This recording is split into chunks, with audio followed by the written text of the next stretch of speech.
Our 16-inch 120 volt electric griddle. First off, the overall dimensions. From left to right, we have at least 15 3/4 inches. Overall depth of 19 3/4 inches. Height with legs, we're looking at least 10.5 inches. Measurements for the cooking area, the actual griddle, we have at least 15.5 inches in length, a depth of 15 3/4 inches, and the height is 3 inches. 3 inches is for the lid that surrounds the cooking area on top.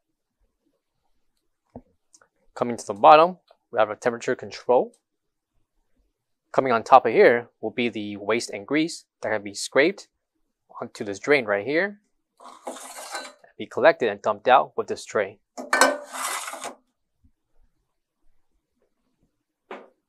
Coming to the back is your 110, 120 voltage and your ETL certification and information for this product.